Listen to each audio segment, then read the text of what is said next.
Hello, everyone. My name is Janet Hyde, and I'm a parishioner here at St. Andrew's Episcopal Church in Madison.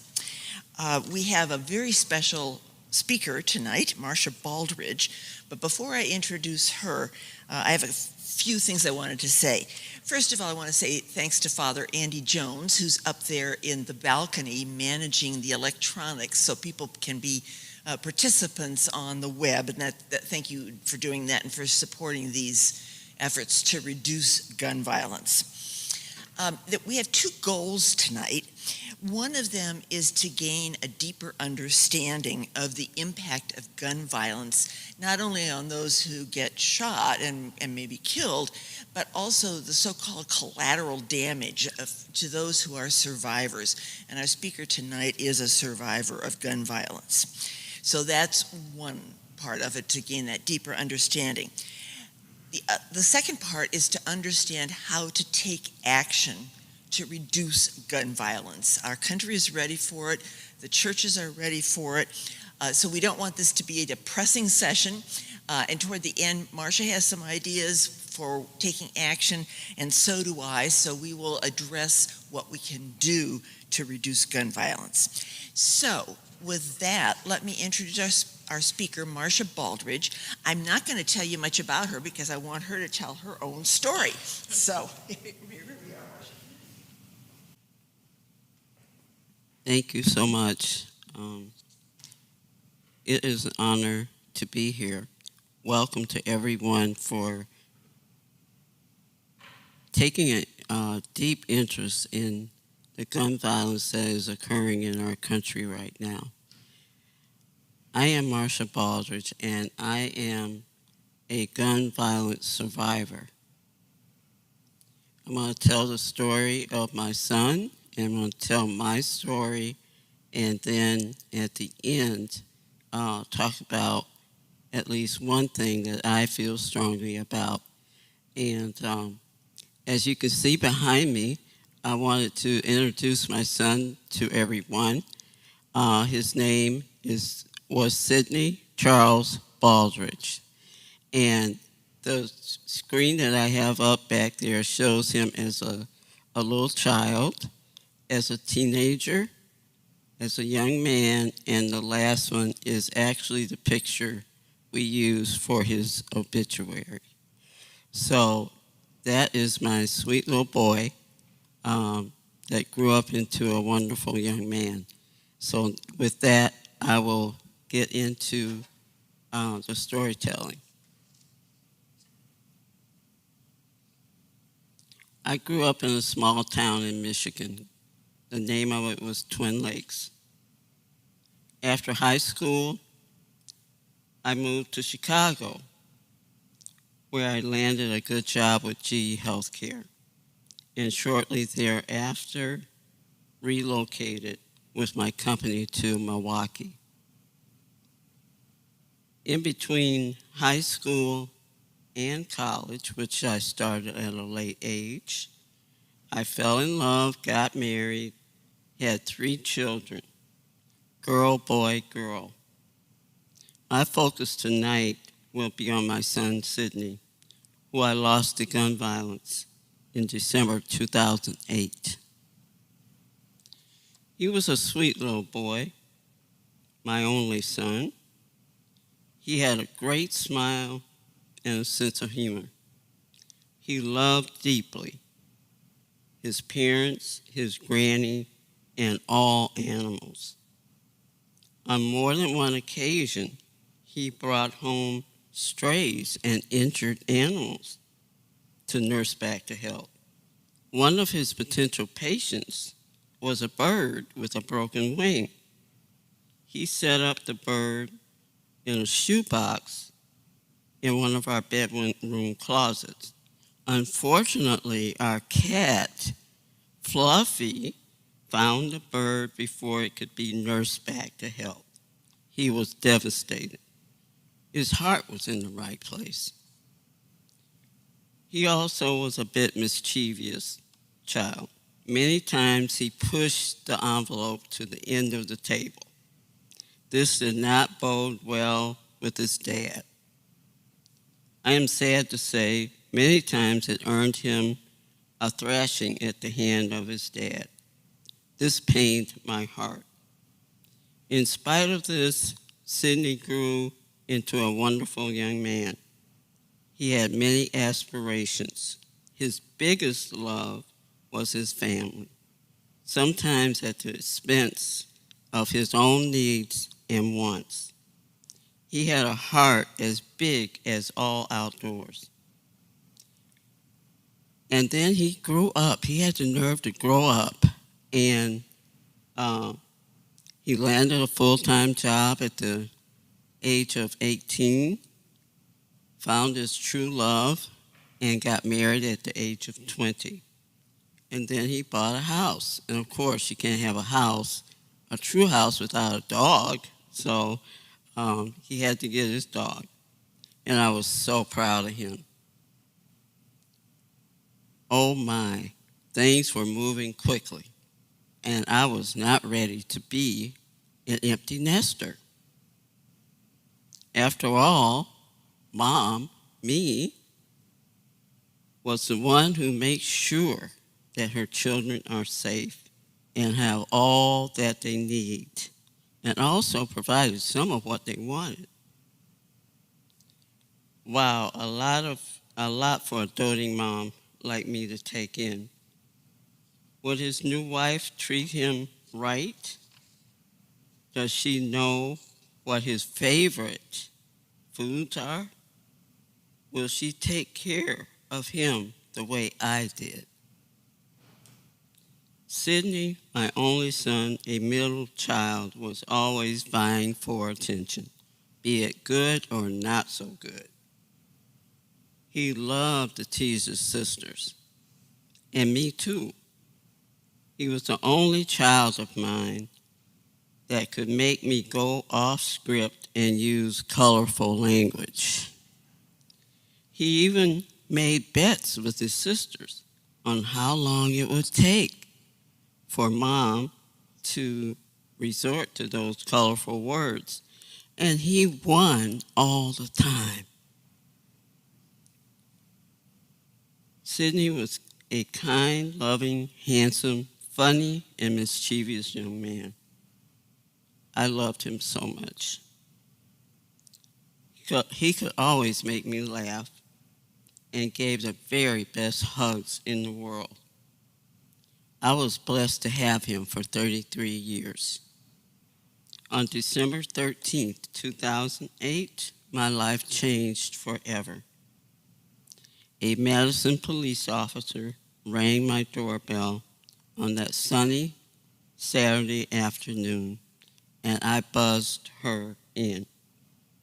As she walked down the hall to my apartment, I said to her, "It's about my son, isn't it?" She said, "Let's go inside." At this point, I already knew. We entered my apartment, and she asked me to sit down. Gently and professionally, she told me my son was found in my condo in Milwaukee, dead as a result of a self-inflicted gunshot wound. I was devastated. I was like, was that me screaming, "No, no, no"? I did not recognize my own voice. My world stood still. I felt so empty inside. The sadness, the pain was almost unbearable. The responsibility to notify family and friends fell to me. The worst day of my life, my soul felt like it went dark. No more hugs, no more teasing, no more jokes, no more of his wonderful smiles. Well, he owned a gun, and it was taken from him in a traffic stop about a year before. I was so happy because I do not like guns, and I was always worried about him having one. I was so happy that they took that gun. But my happiness was short-lived. He went out and bought another one. It was just that easy for him to go get another gun. Approximately 1 week before his death, he called me. He sounded calm, but I was very concerned because a few days earlier, his wife of 13 years, the love of his life, had left. I encouraged him to come stay with me here in Madison so he would not be alone. He insisted he was fine. He wanted to stay in Milwaukee and finish some classes he had started. I told him I wanted him to call me every day. And I said to him, "Don't make me come down there." And we hung up. That was the last time I heard his voice. He never called. I called every day. He didn't answer. I didn't go. Sydney was bipolar, which made him vulnerable to suicide. I had on many occasions during our phone conversations encouraged him to seek a mental health professional. He would start with one, then he would stop. He would start and he would stop, going to the visit and taking the medication. Before Sydney died, I had my own opinion about people who completed suicide. I thought they were cowards. I thought it was the coward's way out. Not anymore. I've learned so much from the survivors of suicide support group that I attended. The one thing that stuck out most to me was the answer to this question. Why would my son or daughter do this? Didn't he or she know I loved him or her? The answer they gave us was, they do not want to die. They just do not want to hurt anymore. Mental health crisis plays a huge part with gun violence. Mental health crisis and guns are like gasoline and lit matches. They do not play well together. Guns are a devastatingly effective means of ending one's own life. Suicides attempted with firearms are lethal about 85% of the time. For comparison, where drug and poison overdosing accounted for 71% of attempts, but only 12% fatalities. One of the biggest myths about suicide prevention is that people who survive a suicide attempt will simply find another means. Dr.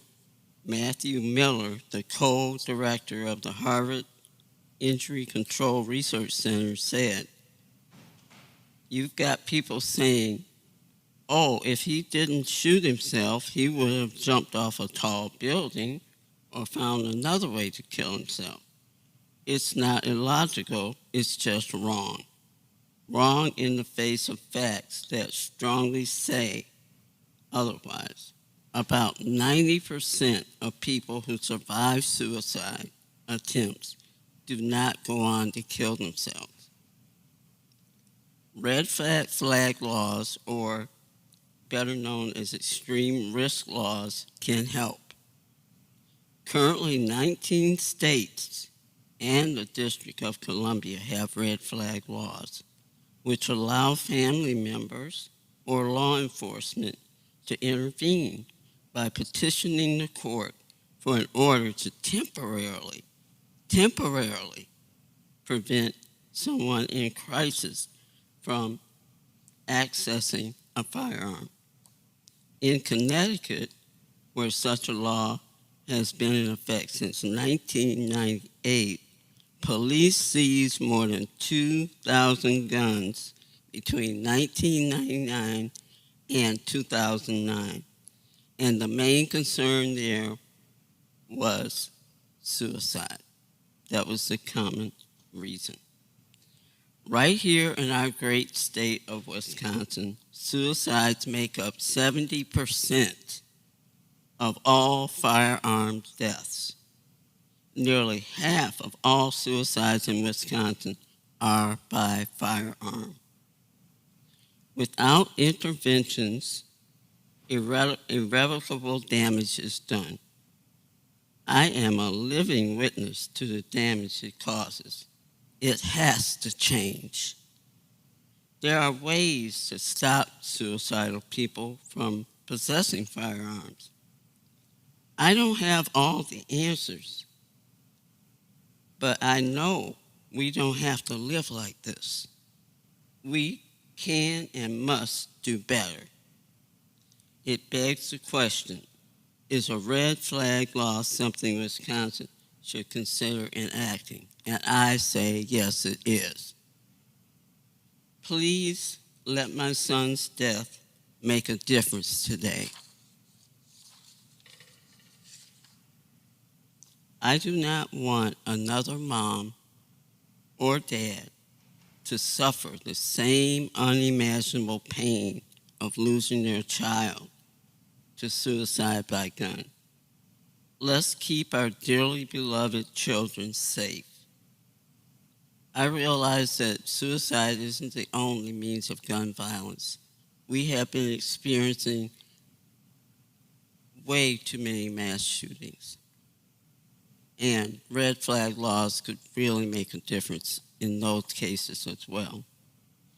As I close, I would like to say that I required during my grief one-on-one counseling, grief support programs, kindly co-workers, friends, and church family support to pull me through my grief. I was angry with Sydney for leaving me. I was angry with God for not stopping him from doing this. I was angry with his wife for leaving him. And most of all, I was angry with myself for not protecting him, because that's what moms and dads are supposed to do for their kids. For 3 years, I turned my back on my faith. I turned my back on God's church, on his word, and his worship. But I am happy to say today that life is much better. It's not perfect. There's things I'm still working on. But all of that's possible because God never left me. He was there when I finally turned around. So let's move forward. Let's make some noise about getting a red flag law, at least here in Wisconsin. That's where we can effect some change. And God knows where it can go from there. And I thank you for being here this evening, either in person or online. It is so important that you're taking an interest in stopping this insane gun violence. Let's make it better going forward. Thank you so much for your time.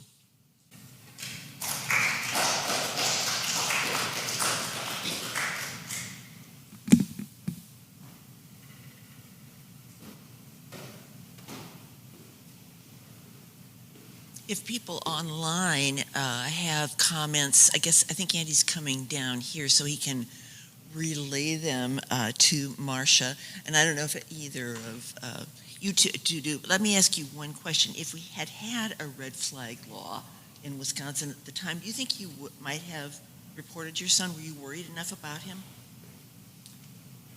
Absolutely. I knew something wasn't right, and there I felt helpless. There was nothing I could do. So I would have contacted authorities, and I would have brought it before the judge to make sure that gun was taken away from him. Marsha, one of our online viewers asks, how much of this work are you doing? I mean, you're here with us tonight. Are you offering this testimony and this witness in other places? And how is it received here in Madison and Wisconsin? That's a very good question. I wish I was doing more, but last year I was asked to speak as a part of Moms Demand Action on Wear Orange Day. So I gave this testimony, a much briefer form of it there, and it was well received. But there were people there from the Capitol that supported the idea of red flag laws.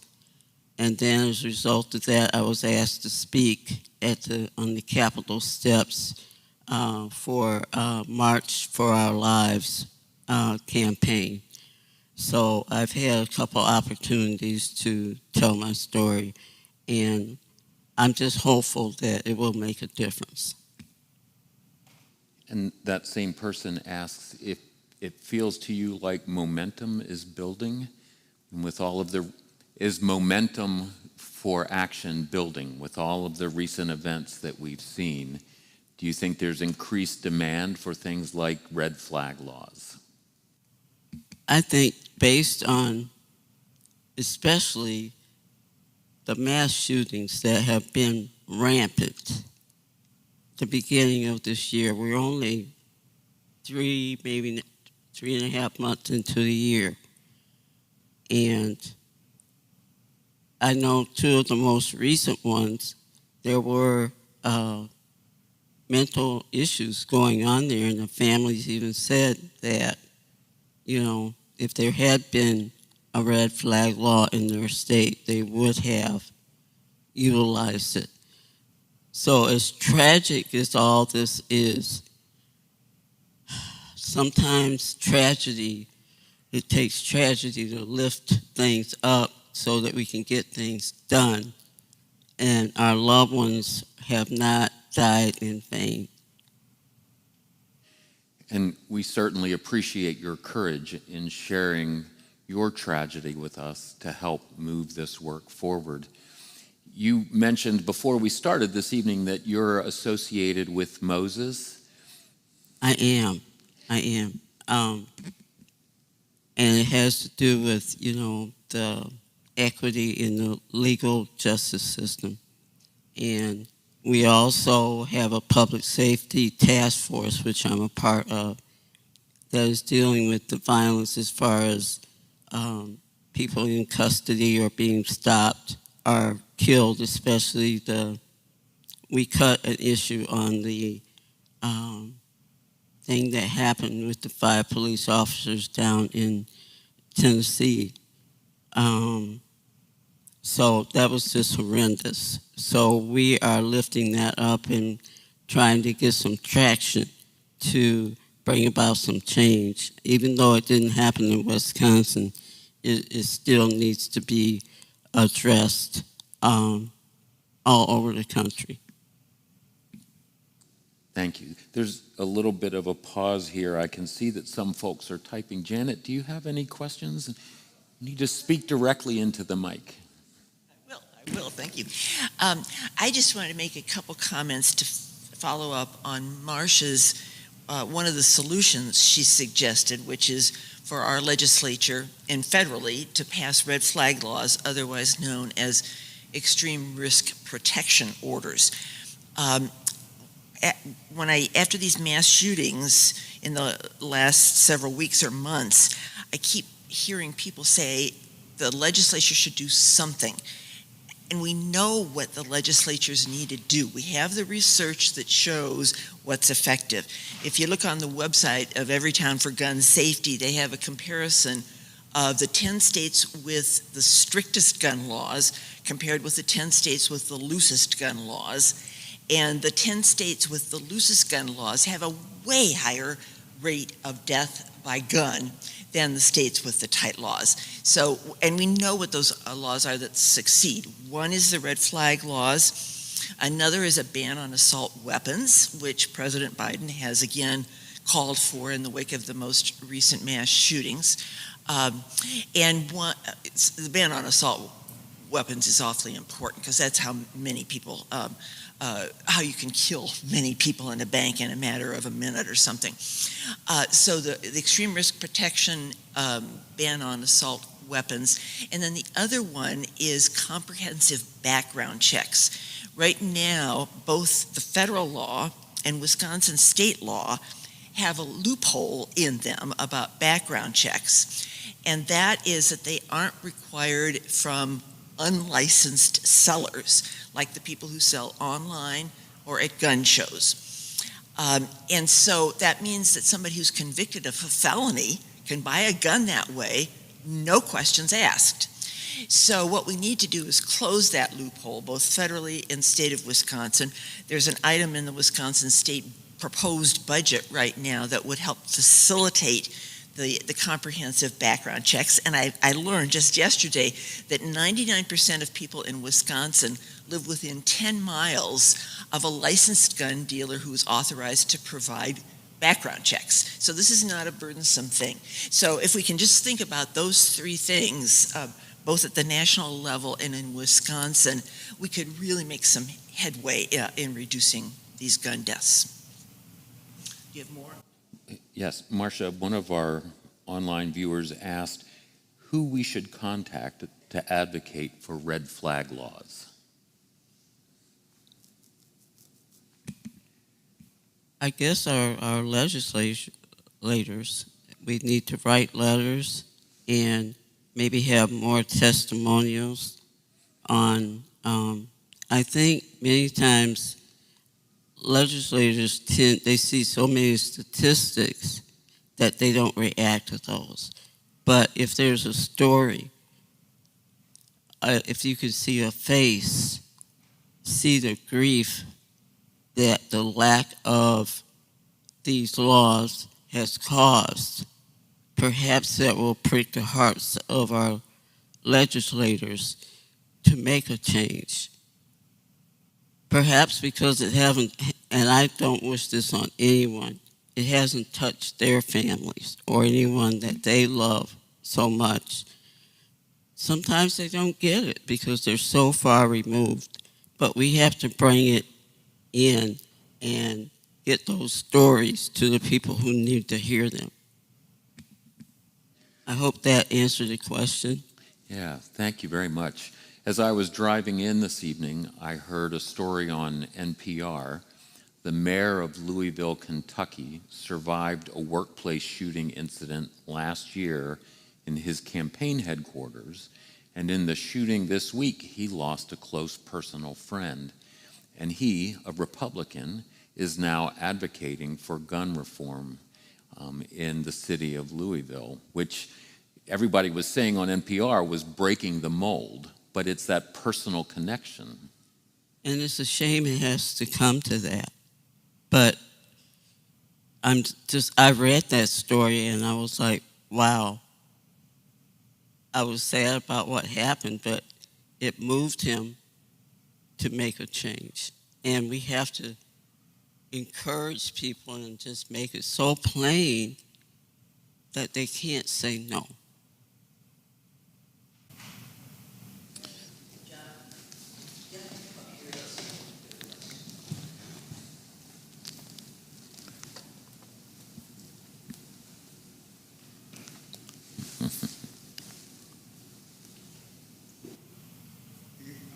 I used to work as a counselor, and then I'm retired now, but one of the men that I'm thinking about, and I went to a lot of workshops, he survived a shootout with police, and he said he was deliberately shooting around them. He wanted to die. And I remember learning about that kind of thing can be a form of suicide, and I wonder if you've seen that and know about it too. Suicide by cop does happen more times than we care to acknowledge. And I lost a nephew, a great nephew in Michigan. He had a psychotic break, and he went out onto a busy highway waving a gun, I believe in hopes that the police would come and shoot him. Well, what happened is he went up to a motorist, and the motorist shot him. So he was 26 years old with 4 children. And he definitely had huge mental issues. So it just brings to light how key it is not only for these gun laws to be stringent, but for us to offer the help that people are suffering from mental illness need. Of course, they have to want to get better as well. I have one more question, if I may, and then I'll go back. I have one more question, and I will ask that, go back and sit down and listen. I appreciate your vast knowledge. I've gotten very involved with an organization called Sandy Hook, where that school where 20-some people died. And I think we have to do something to get rid of guns. I grew up on a farm. Everybody had a gun. I was not interested in hunting as a kid, but all my friends did. But I was out looking for a warm sweater at a big store in this area. And I went to the back of the store because it was Christmas time to pay. And a wall that was about 4 times as long as that tall wall there had nothing but guns on it. And I thought, we got to make them less available, including most people. I'll bet you've read too, and you know from your personal experience, most people have very mixed feelings about dying and killing others. And you try to catch them. If they can't get at that gun, they might change their mind. Right. Thank you. Thank you for that question and comment, because the access is what the problem is. They're too readily accessible.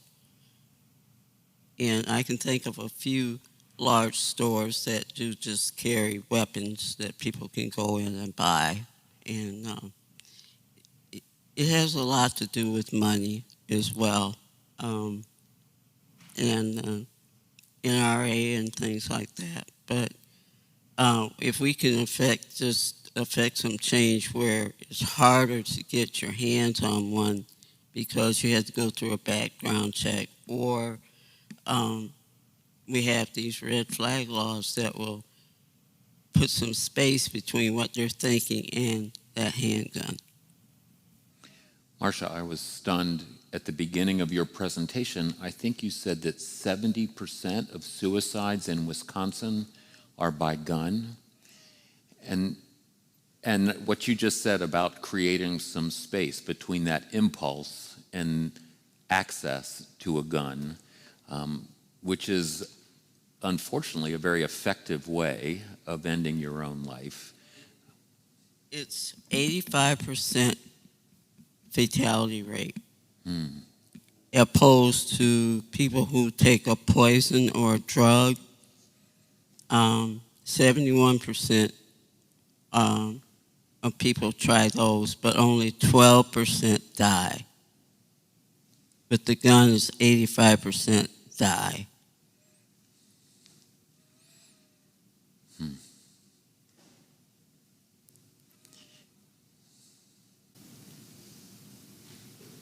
Just to amplify that, I was talking with a family medicine doctor here in Madison yesterday, and he sees the results of gun violence and tries to bring it up with people in his practice. And he said that most of the suicides by gun in Wisconsin are adolescents and old white men in rural areas who are depressed and don't feel like they can talk to anybody about it. And of course, as a family medicine practitioner, what he wants to do is talk to the parents of adolescents and emphasize to them safe storage of any firearms that are in the house, because if they're not safely stored, adolescents and younger kids too find them. You know, if it's just hidden in the back of your sock drawer, that's not good enough. And that's often how kids get the gun, and for an adolescent, just an impulsive moment. They kill themselves, and if they hadn't had access to the gun, they probably would have gotten through that moment. Most definitely. I recall when my daughter was maybe 7 or 8, and my husband had like a rifle under our bed. I didn't even know it was there. And my mother-in-law went upstairs, and my daughter was going after this gun. And she got a hold of her. And I just shudder to think if she had not been there, if she had not caught her in time. And after that, I said, no guns in this house. None, because we can act. We had a .38 Smith & Wesson that my husband had purchased for protection. From what? I don't know. But he was not a nice guy all the time. And he would come home late and drink and want to argue. And I had this thought in my mind. Sometimes my temper would flare. So what if I, in a moment of rage, went and got that gun and shot him? My kids would be orphans because I would be in the penitentiary in Cheetah, and their dad would be in the ground. And when they went to school, he said, well, where's your mom and dad? Well, my dad's dead because my mom killed him and she's in prison. So what chance do they have? So I was so glad that I got that out of the house, because tempers can flare. And it's not like on TV where people get up after they're shot. That doesn't happen in real life.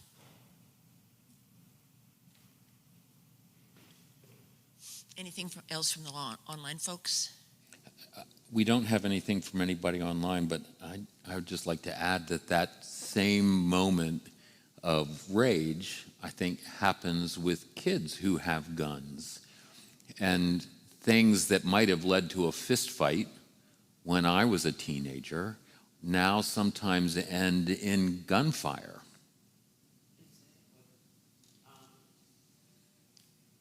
My daughter and I, we talk about that. My youngest daughter, I have 2 daughters, and each one of them have 3 sons each, and they're all adults now. And she often says, you know, back when I was growing up, we'd fight it out, but now if you get into a fight and you win, they come back with a gun to kill you, or you step on their toe. They're like, instead of just boxing or saying a few words, they go for the gun. So it's just I think it's become glorified. I don't know how that happens, but when I was reading about this young lady who did the mass shooting in Nashville, she had studied other mass shootings. She had stuff written down. So, yeah.